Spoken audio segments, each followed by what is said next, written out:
Here we are. Okay, so good morning, everybody, and welcome to our Drop the Leash Thursday morning Facebook Live. For anybody who hasn't been here before, my name is Laura Hunter. I'm owner of Drop the Leash. I'm here with Celeste Gagnon, who used to work for me at Drop the Leash, but then she moved way far away. So, but we're still together on lives. And we're definitely both together on this one because we both have reactive dogs. So the topic this morning is reactive dogs. And, we did a lot of lives a couple of years ago about reactivity. And the reason we're going back to it is because I wrote that article this week, and I didn't think it was anything huge, but 28,000 people have read that article. So obviously reactivity hasn't gone away in any way, shape, or form. In fact, I think it's probably increasing from what I'm seeing. I'm seeing more and more reactive dogs coming through our door. I'm seeing more and more out in the world too, when we're out there. So so we're going to talk about what it is, what causes it, is it resolvable? That's a lot to get through in an hour, plus which we want to throw in some stuff about our dogs as well. So we'll see if we get it all in today.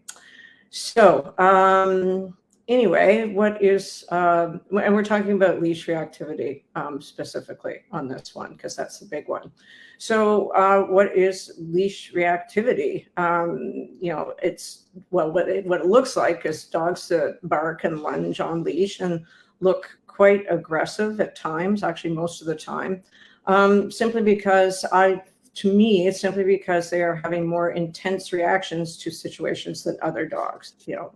So I said in the article, every dog is reactive to something in the world.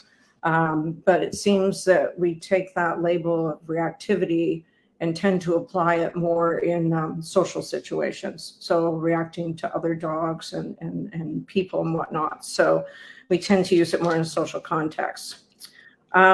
So what causes it? Celeste, you and I have talked endlessly about what causes it. and we haven't come up with a definitive answer, to be perfectly honest. We'll get to ours in a minute. But I guess simplistically, there are two big causes. One is fear and the other is frustration. And there's a third one that we could, well, there's probably others, but there's a third one we could throw in, which would be proximity sensitivity. Dogs that just don't want other dogs in their faces. So, if they get close to dogs on leash, they're gonna react. And honestly, I think we could throw Rosie into that category. It's the only thing in the world she doesn't like is dogs in her face, and she's not a reactive dog.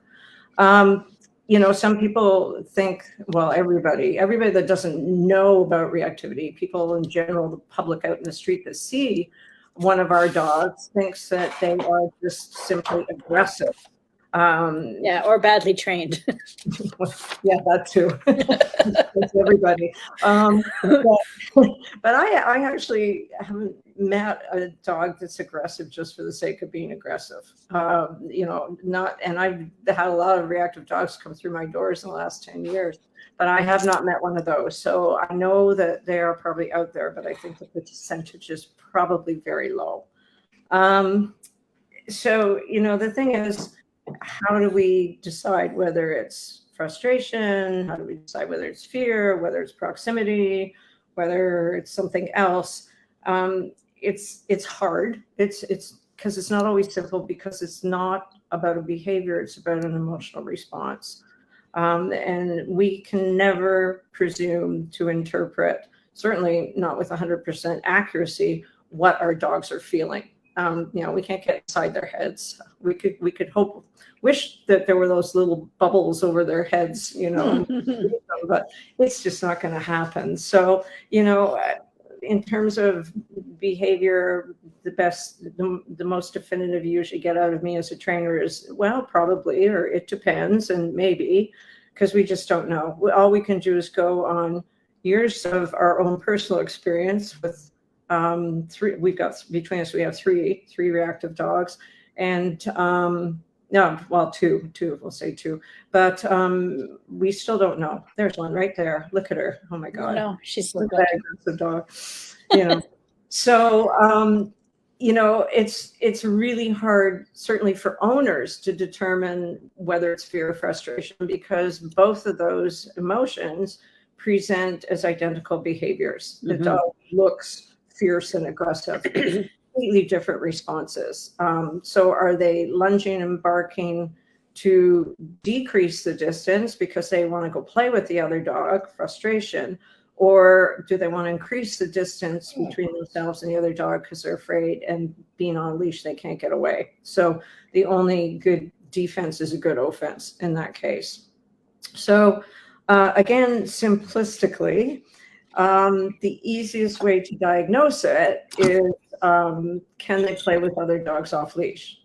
So the vast majority of frustrated dogs I know of can play with other dogs. They go to daycares, they go to dog parks, we've seen them play in our program. It's difficult because a lot of owners who have dogs who react are terrified to let them go play with another dog off leash. And I totally get that. I totally get that. So they can't tell you whether their dogs are fearful or frustrated. And then, it gets messy. Right? Here's why we interview Penny about this. It gets messy, right, Penny? Because you have a dog that we thought was fearful, right? But is okay with certain dogs. Well, you just had two dogs that she doesn't really know well visit your house and stay there for 4 days. Yeah, and she was fine. Yeah, the other one was a nut, but yeah.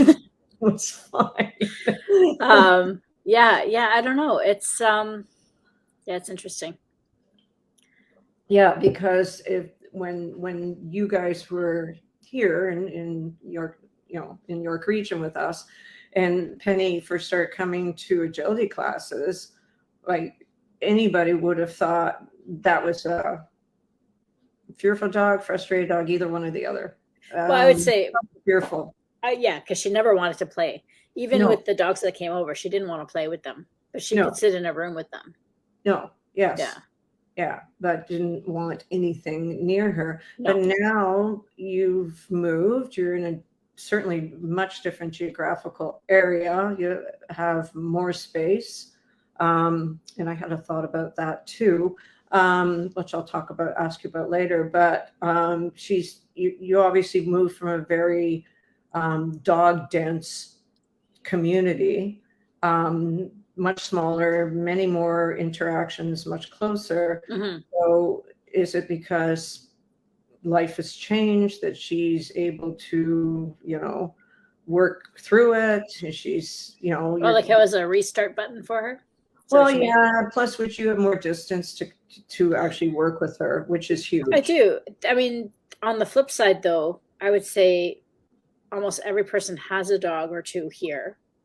So there's dogs that share fence lines with her now on both sides. Yeah. And she never had that before. Yeah. So, I mean, there are some things that I thought would be more stressful, but it's still, like you said, there is still more open space. Yeah. So maybe that's enough to offset. Yeah. Yeah. So if she's having more positive interactions at distance, then maybe that's conditioning her to be less fearful. Yeah. Or we could just say, we don't know, pack in this Facebook Live right now. Well, I mean, but to be fair, like, I think we know that there is reactivity. We don't know why necessarily, but we know tools to work with it. And I think that's important enough for everyone. Yes. To have that. Yes. And, by choosing either fear or frustration, we're really simplifying dogs. Right. And we had this talk the other day too about the fact that both you and I are socially anxious introverts. So we have levels of comfort with people and social anxiety, and we're people selective. So, dogs have, we're finding more and more that dogs' social lives and emotional states are much more complex than anybody else gave them credit for. Yeah. So I think, it is messy and it is more complex. So, We just do the best we can based on I do, but based on education and you know what my experience has been working with them. Right. You know, the one thing that I'll say is that in training world, often fear-based reactivity is seen as an emotional response, which totally I agree with. But I've heard from many areas that frustration-based reactivity is simply a behavior change, and so we need to work the two differently. You know, we use counter conditioning of food for fear. People said, "Oh, don't don't use counter conditioning because it's simply frustration, and just teach the dog an alternative behavior." I'm not sure I agree with that. I believe that frustrated dogs can develop a negative emotional response to other dogs after a while. For sure. If every time a dog appears in your life and all it predicts is frustration, yeah, then you have no control over what's going on, and you can't resolve the situation. I think you're going to develop a negative emotional response too. It's a yucky situation. It's totally yucky. So, again, it's messy between the two. Yeah. And it's not just that simplistic, again, to say fear or frustration, because I'm learning that there are so many other contributing factors. Yes. Not directly in that moment, but indirectly. And I think it's important for people to be aware of all of the things that underlie, or possible things that can underlie reactivity. So I thought we'd go through a few categories here, starting with genetics, because reactivity can be genetic. And I think it's really, really important for people to know this. We're talking mostly about fear-based reactivity at this point, because one of the first questions everybody asks me when they come to the program is, did I cause my dog to be like this? Right? So you didn't, because your dog just had some really bad experiences. Yeah. Right? And we'll talk about that later. But this one, as I said, this one is tough for people to hear that their dog may possibly be have a genetic cause to fear. So your dog is a fearful dog, because a lot of people, oh my God, I got a fearful dog. My dog's broken. There's something wrong with my dog. Well, there's nothing wrong with your dog. So it's not, I know a couple of people that instead have tried to attribute it to a specific event. Well, this dog came and attacked my dog when they were like 4 months old, and now they're afraid. Yeah, that can be a situation. It happens, certainly. But a situation like that is not always going to cause every dog to be afraid. Like, I look at Rosie, not my reactive dog, and how many times have dogs in the program jumped on her and, tried to punch her into the ground. And she just shakes it off. She didn't care. She doesn't back down, but she doesn't care either. Yeah, but she has a resiliency. Yeah, yeah. So then I look at Matt, and not every fearful dog is going to be reactive either. But I look at I see more fear reactive dogs that are fearful about lots of things than I see dogs who've just become fearful because of an incident. And so, gee, Maddie, so fear can be caused genetically by having a fearful mother. So we now know that is epigenetics. If fear can be, predisposition to fear can be passed on from the mother. It can even be passed on to puppies by a mother who is stressed in pregnancy. So, obviously in a litter, there are so many individual differences in the puppies that we don't necessarily think every puppy in the litter is going to be fearful. But I know when I met Maddie, she was 3 weeks old, and I knew there was something different or wrong about it, just her response to me and the way she interacted with the other puppies. And I didn't stop to meet the mother, which duh. I tell everybody, meet the mother. But at the time, we were buying from the same breeder, and the mother was Annie's sister, and Annie has no fear, and I just kind of took it for granted. Shouldn't have. And at 3 weeks, what are the chances of a scary experience happening to a puppy at 3 weeks? I don't know. So yes, maybe something could have happened. I'll never know. But the fact is that she's not just reactive to other dogs. She's afraid of all sorts of things. She's anxious. She was afraid of cheese tubes because one day it made a little splatting sound, and then cheese. This is not a dog that has a lot of, a lot of backbone about stuff. So I do believe that hers was genetically sort of influenced, whatever. And as I said, I meet reactive dogs who are I think are afraid, but they're also afraid of other things. So I think there's a big genetic component.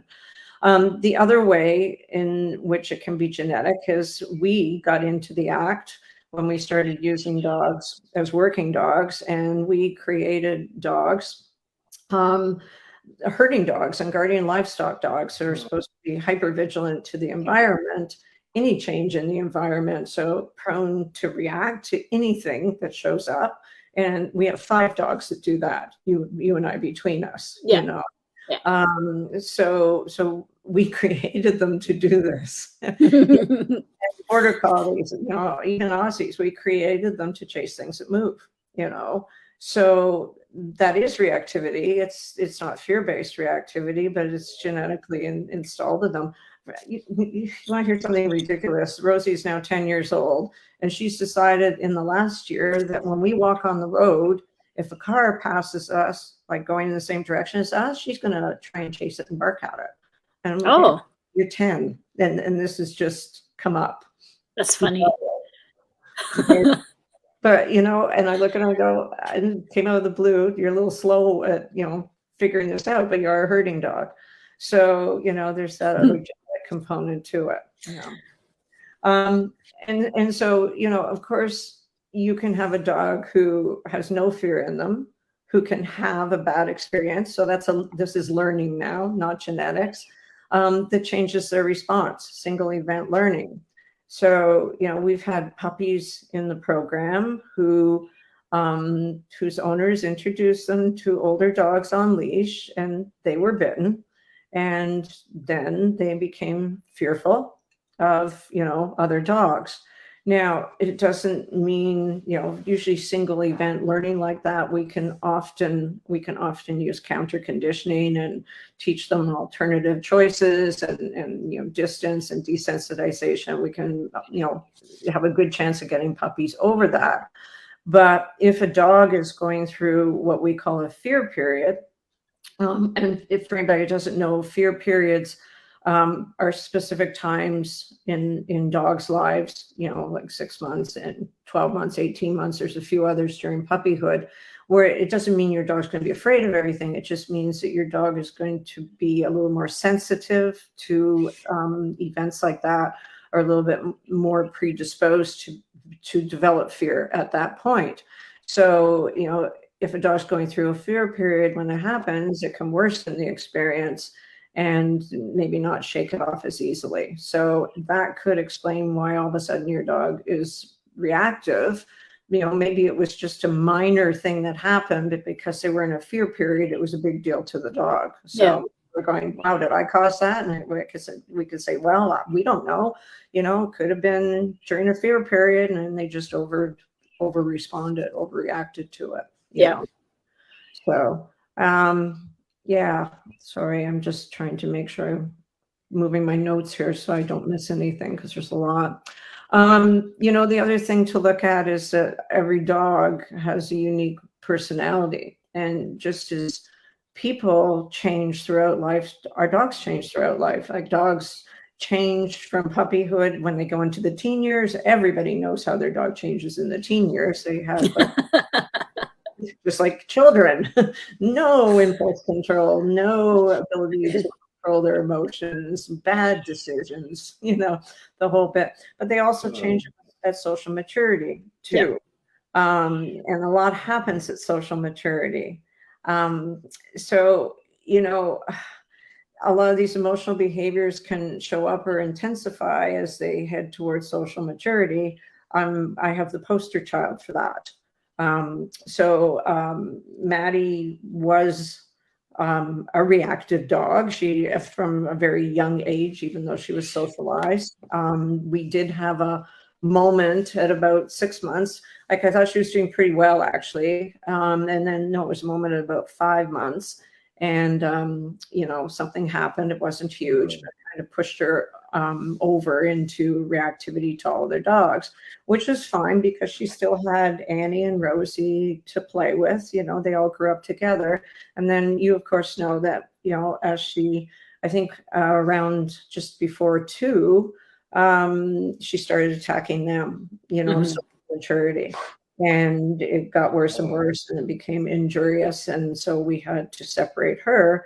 So she was not only reactive to all the dogs in the world, she became reactive to her own too.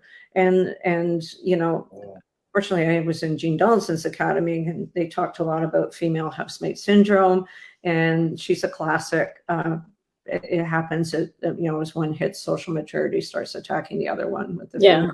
That's what happened. So it was definitely a you know, maturation thing for her, you know. You know, and again, you know, some, as I said before with Rosie, some dogs are going to have interactions with other dogs. They're going to get into arguments with other dogs, and they're just going to bounce back. Rosie's what we call a resilient dog. She can shake off anything and go on to the next adventure. Whereas Maddie has like zero ability to bounce back. Her stress levels stay up. She has no confidence, and she has really, really poor problem solving abilities. And this is the interesting thing about reactive dogs, is they get stuck in one habit of response. Of response. And it isn't always not a habit that works for them, but they get stuck in that, and they don't have that resiliency or that problem solving ability to get themselves out of that habit of response. You know? And it really hit home to me this week, because I've been doing some scent work in the house with all of them because it's so cold out. And so, you know, I've been hiding scent tins out in the sunroom, and Annie and Rosie go out there and they sniff everywhere, and just, they keep going until they find it, right? And they work the room. Maddie, I send out, she is so obvious, she thinks, okay, they're probably over there. And she usually goes to the same spot every time. Takes a sniff. It's not there, obviously. And then she just stands there and looks at me as if, oh no, like I tried, like this was it. So I think that's very much. That's funny. And it's kind of pathetic, actually. Well, I have to walk around the room with her and get her, and you know, so we're working on it. But that sort of supports that same thing with when she reacts, is that we always have the same reaction. See another dog, bark your brains out, you know. Like, let's not give a thought. And it's not as bad as it used to be, you know, it's much better. But for many years it was, see another dog, bark your brains out. Yeah. I don't know. No, I agree. I think the barking your brains out is probably the go-to reaction. And it doesn't, I mean, it's never a win for anybody, but it's just that emotional. Yeah. You got to get it out somehow kind of reaction, right?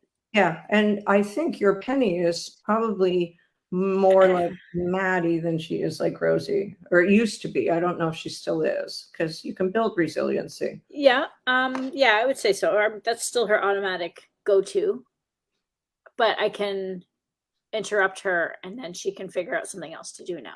But I have to like interrupt her. She doesn't just stop on her own. Yeah.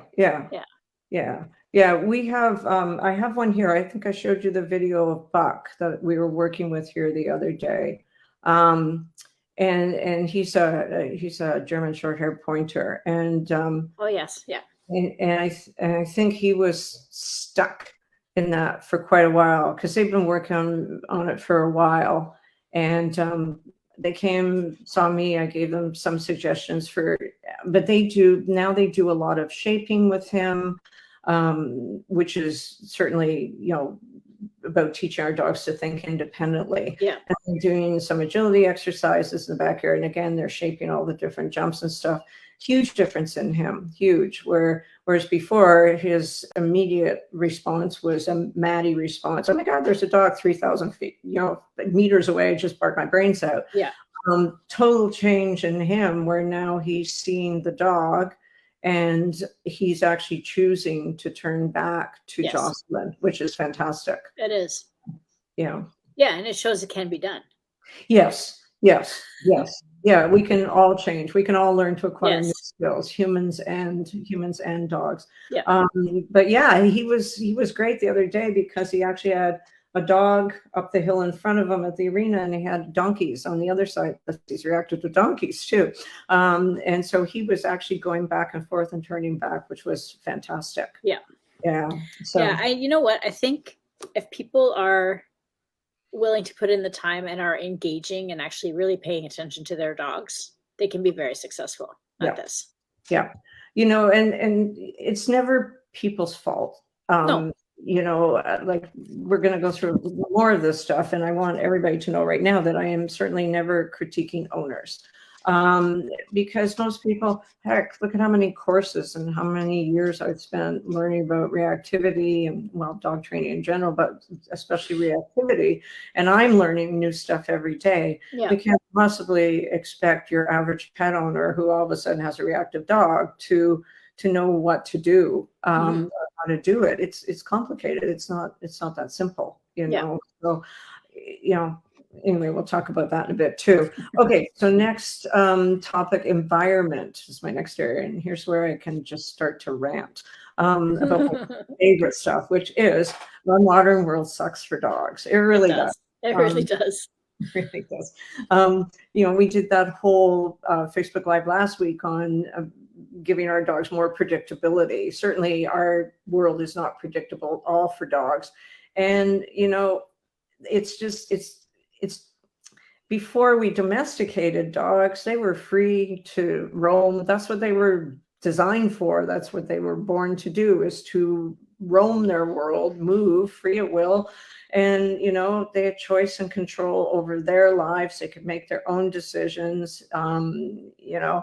Nature was predictable, so it was simple for them to know what to do in most situations, but they had freedom and they had choice and they had, Yeah. And I was just thinking the freedom to roam and take your time to do that. They're also collecting information that we have no idea what they're getting.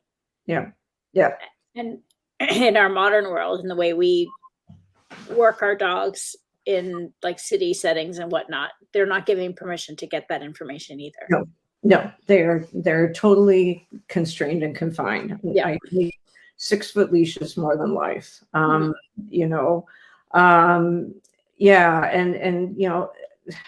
We have a lot of social rules. Dogs have no idea what social rules look like because they're abstract. So we're always inconsistent. So they spend an awful lot of time and energy just trying to figure out what we want them to do in every situation, I get dogs. If you go for a walk, and again, it's not the owner's faults, I guess, but I believe that everybody should go to training programs and learn how to walk their dogs without having their dogs pulling them around on a leash. Yeah. Because everywhere I go in life, it's just dogs are 6-foot leash. If a dog wants to sniff something, by the time they've taken 2 steps, they're going to get pulled. Yeah. But you know what? If you go into the pet stores, they sell 6-foot leashes. They sell 4-foot leashes now, which I just wanted to put my head through a wall. Yeah, but the city laws, that is the bylaw most of the time. I know. And they very rarely sell 10-foot leashes. And we sell 10-foot leashes, and you and I, our dogs are on 10s and 15s, so that they can have that space and that choice. But most people just they go in, they buy a 6-foot leash because that's what's there. But I just think 6-foot leashes are so horrible for dogs. They need to sniff, they need to smell. So I think their frustration levels are already off the charts before they even get into the reactivity, part of their lives. It's just, I, we seem to think our dogs should just be super happy about walking around constrained beside us. But if I remember years ago, I did that silly video about going for a walk with Aunt Alice or spending a day with Alice. And that with Aunt Alice hanging onto your arm all day and not wanting you to go where you go and whatever. But we don't have a lot of empathy for our dogs. We just figure they should be super happy that we're taking them out for a walk. But they need to sniff and they need to explore the world. And I can't imagine how frustrated we would be if somebody led us around by our wrist all day. Yeah. We laugh. It's ridiculous, right? Like, who would do that? That's such a stupid idea. But then we ask our dogs to do that every day, So, this is my new public service announcement is get your dogs on lawn lines and get them out in the forest if you can. Get them out in the forest as much as you can, or get them out in the parks as much as you can. Yeah. Most of us live where we have access to trails and parks and forests, or if you live in the country, but we get lazy and we don't let them out there. And dogs can be super perfectly happy on 20-foot long lines or 15-foot long lines or even 10-foot leash. Like, look how many people in the program tell me that there's a massive difference between their dogs being on a 6 or a 10. You know? So it makes a huge difference, And so tell me, because that would be the case for Penny, because you are now in a rural area, and I've seen where you go for walks. So she has like it's unbelievable the difference in her life in terms of that. Yeah, she's so she's still on leash, only because she sees a beaver and decides to go after it or whatever. Like, it's a safety thing. I have her on a leash. But you have her on 15, don't you? She's on a 15-foot leash, and it's loose like 100% of the time because she doesn't want to go far anyway. But this gives her the chance to sniff and walk around and avoid things that she doesn't want to be near. I found that even now, if we're on a trail and there's another dog coming up, she'll automatically come beside me and I'll do some games with her while the dog is walking, but I don't bring the leash in. It's still just loose on the ground. And because she has that space, I don't think she gets so stressed out about all of it. Like, exactly. Yeah. Even Brett said that. He had an incident out on the road the other day. I think the Malinois from a couple doors down got out and went right for him and Maddie. And Brett he said he just let the long lines long. He just left it long. Maddie barked twice at the Malinois, and then she just let Brett deal with it. Yeah. And I saw her up at the arena a couple weeks ago, and for Maddie to come up to the arena and look through and see a class of dogs, like, that was unthinkable. But she was on the long line. She was loose. So she just stopped at her distance outside the door and just watched them. So it makes a huge difference. It does. And I'm just going to add, because to be fair to people who are walking dogs on long lines or not, it's really, really hard to not react when they're probably going to react. Absolutely. So to leave it loose, like, it took me a long time to get there. So it's not something that I would expect anybody to be comfortable doing right away. No. But I think the fact that I can't do this, react like, I think that makes a difference too. Yes. But people who have young dogs, teenage dogs, even puppies, they can start. That's a good time to learn it from the start. Giving up that control. Yes. I said to somebody the other day, when I walk through the forest, we invariably meet some other dogs, and usually immediately you see people before their dogs have even done anything. They're like yanking them leashes, and they're reaching to pull. I'm reaching for my cookies in my treat pouch because I know my dogs are absolutely going to turn back because I taught them to make that choice. So I guess the point here is that our dogs have so little control and so little choice in their lives that you know, that's why you get dogs maybe like Maddie who are just don't even know that they can make a choice. Yeah. You know, Yeah, in a that's fair. situation. Yeah, yeah, you know, and That's true. I definitely. mean, with the older school training, which you and I both went through, Mm, um, that was taught right from the start is the tight leash, keep them close, the leash pop.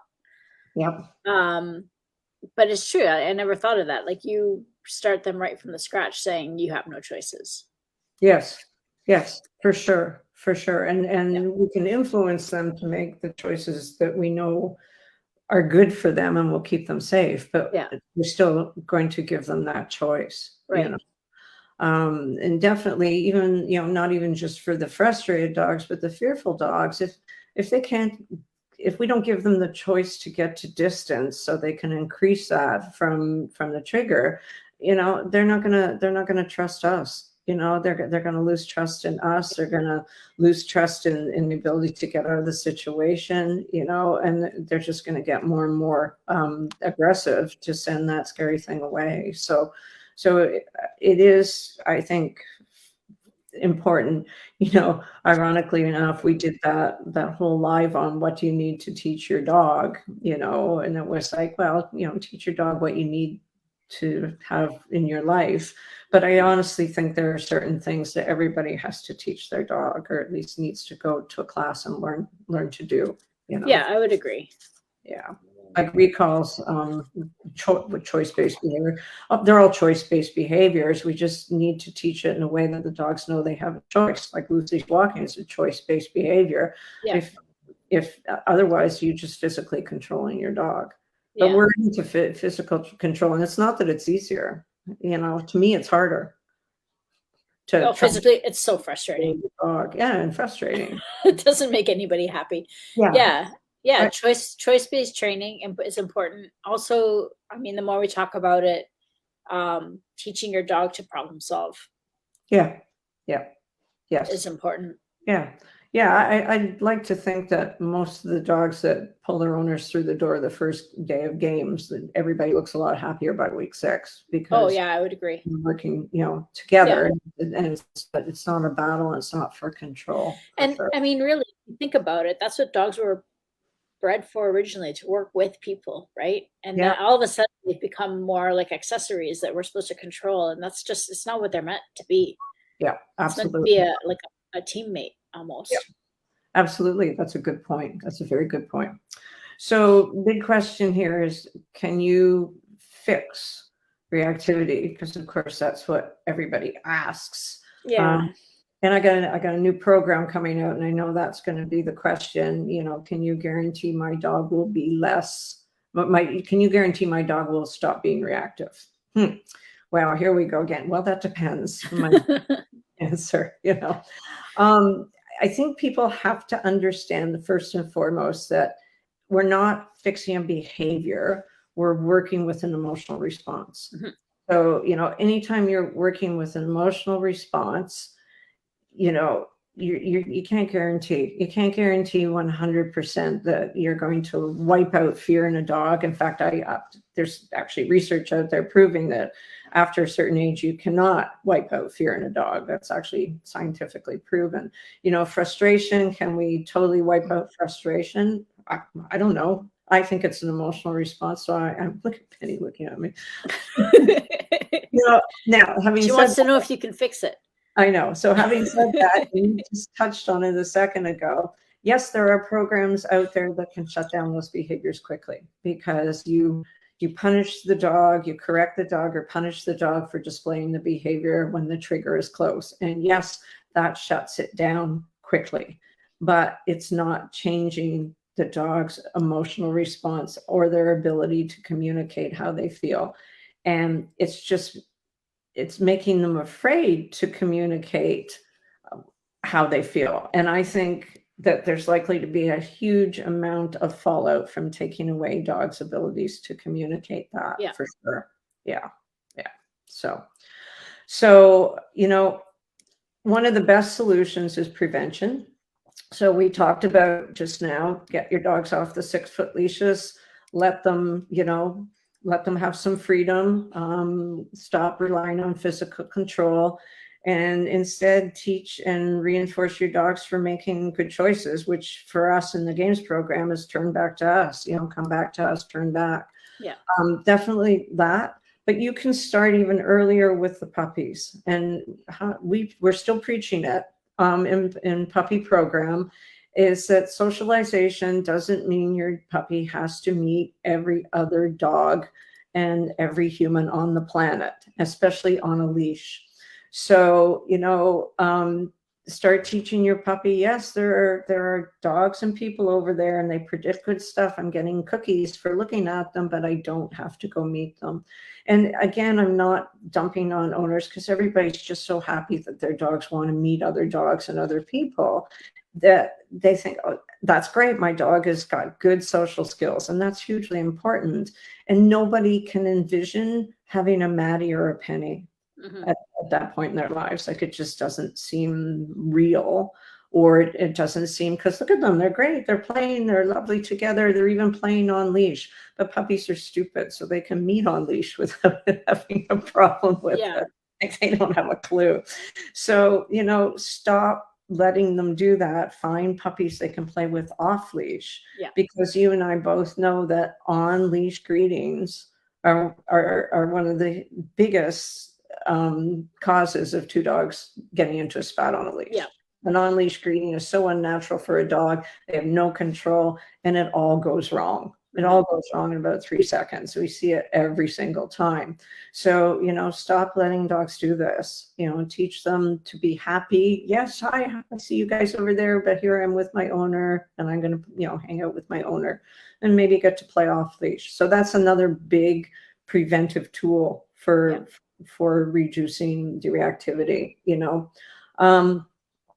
and then, the other thing, as you mentioned, is, oh God, I just lost my train of thought, Celeste, is teaching them to make choices, giving them that kind of control to make choices. I think that's an excellent thing. Teaching them to think for themselves, do a little bit of shaping. I think Jesse's put some shaping stuff into the games program for his Markham people, so you can, get your dogs thinking creatively. Just things like enrichment too. Is a lot of our dogs, don't get to, for anybody who isn't sure what enrichment is, it's allowing our dogs to engage in species specific behaviors. Like foraging and scent. And I'm not just talking about giving your dog a Kong every day and letting them pull food out of a Kong. Scent is such a huge thing. Let them sniff on walks, let them get involved in scent activities. The first, and Michael Shikashio says, one of the biggest issues with reactive dogs is they don't have a life, because the owners get to the point where they're afraid to take them out. So, give them that enrichment and start it when they're young, so they have those other activities. Like I got a digger here, I've got a center, just give them that stuff. Make sure they've got that in their lives for sure. When it comes to training, because eventually everybody does have to take their dog for some kind of training, I don't really believe that most people can solve reactivity on their own. We used to do this as an online program. I'm not even sure how many people were able to do it just by watching the activities online. I think it's difficult. I think people need lots of coaching in terms of their mechanics. The other thing we have to recognize is that by the time we see the dogs, the owners are reactive too.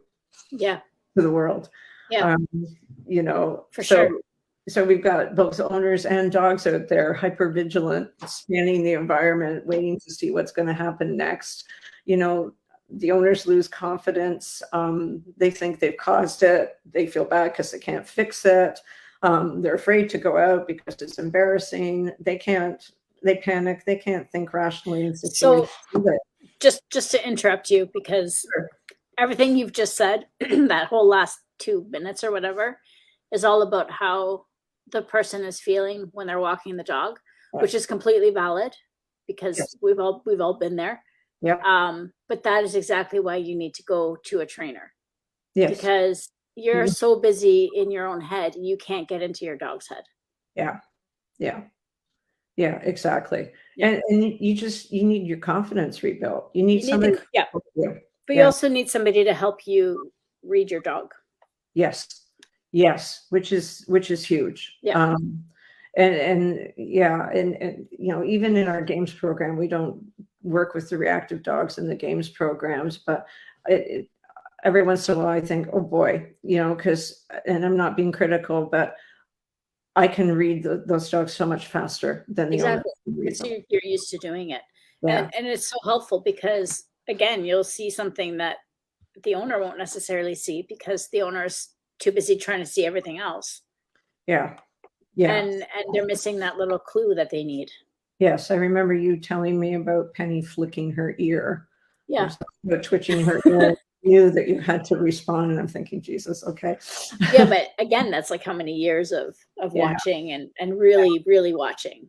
Yeah, yeah, I know, So absolutely. But at yeah. least they should have some basics, and Yeah. I just think they need support. They talk a lot now out in the world. Like there's a lot of courses out there on resilience for dogs. In fact, I'm taking a big one with Christina Spalding. I'm addicted to Christina Spalding's course. And teaching dogs to be resilient and to support them. Now they call it social support for dogs. That's what Okay. human That's kind of support. nice. That's Well, nice. people need social support too. Yeah. In No, fact, it's true. when people have the social support, they can build the skills and then they can give the dog the social support that it needs, Yeah. right? So it's a bit of a chain reaction, but because honestly, fixing reactivity really is it really is on the owner, much as I hate to say it, because it's their response, their handling, their Yeah. handling mechanics, not whether they can choke up on the leash, but whether they can catch it in time, get the dog's response in time, and be there for the dog in the situation. It puts a lot on the owners. It does. And for those of you who are interested in this course, it sounds overwhelming at first, but it becomes a reflex. Yes. Yes. Yes. And your life does become so much easier. Yes. Absolutely. I've Yeah. totally rewritten our reactive dog course for that reason. Yeah. I'll be there one-on-one nagging people. I'm on you. It's worth it. It's worth it. And I'll be there supporting people. And it's a huge financial commitment and a time commitment. And, it's not going to happen in 6 weeks. Nobody's Right. going to resolve reactivity if you want to do it in a positive reinforcement way, in a kind way. It's not going to happen in 6 weeks. People are not going to build those skills in, I don't think, 6 weeks. I think, as you say, Celeste, for us, it's a way of life.